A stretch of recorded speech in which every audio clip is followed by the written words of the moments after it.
एका स्त्री जातीच्या नवजात अर्भकाला इमारतीतून फेकून दिल्याची संतापजनक घटना अंबरनाथमध्ये घडली आहे। यात या बाळाचा दुर्दैवी मृत्यू झाला असून यानंतर पोलिसांनी बाळाची आई आणि आजीला ताब्यात घेतले। अंबरनाथ पश्चिमेच्या शंकर हाइट्स फेज 2 येथील डी विंग मध्ये ही घटना घडली। या इमारतीत एक ही महिला तिच्या आईसह वास्तव्याला होती। रात्रीच्या सुमारास तिने घरातच स्त्री जातीच्या बाळाला जन्म दिला आणि त्यानंतर बाथरूममधून इमारतीच्या डंकमध्ये तिला फेकून दिलं। सकाळच्या सुमारास ही बाब स्थानिकांच्या लक्षात आल्यानंतर त्यांनी स्थानिक माजी नगरसेवक उमेश पाटील यांना याबाबतची माहिती दिली। यानंतर उमेश पाटील यांनी तिथे धाव घेत पोलिसांना पाचारण केलं।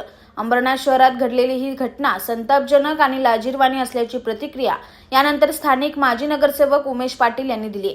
शंकराइट फेज 2 या परिसरामध्ये एक दुःखद घटना झालेली आहे। एक अबर्ग बाळ जो जन्मला रात्री असेल, मला नक्की ठाऊक नाही, पण ही सकाळी घटना इथं सोसायटीच्या परिसरातील लोकांना कळली। तसं त्यांनी मला सूचित केलं आणि मी तुरंत पोलिसांना इन्फॉर्म केलं आणि इथं आल्यानंतर एक लहान बाळ जो पूर्ण म्हणजे रात्रीच जन्मलेला असेल असं वाटतंय आणि त्याचं वरतून तिला फेकण्यात आली आहे की हाणून ठेवली आहे, पण ती मृत्युमुखी पावलेली आहे। ही खूप दुःखद घटना आहे आणि एकदम लाजिरवाणी घटना आहे की अशा प्रकारच्या घटना आज देखील महाराष्ट्रामध्ये आपल्या अंबरनाथ परिसरामध्ये होत आहेत। बाळ हा स्त्री जातीचा आहे आणि कशा पद्धतीने ही घटना घडलेली आहे आता पोलीस त्याचा तपास करत आहेत आणि महिलाला त्यांनी पोलिसांनी ताब्यात घेतलेली आहे।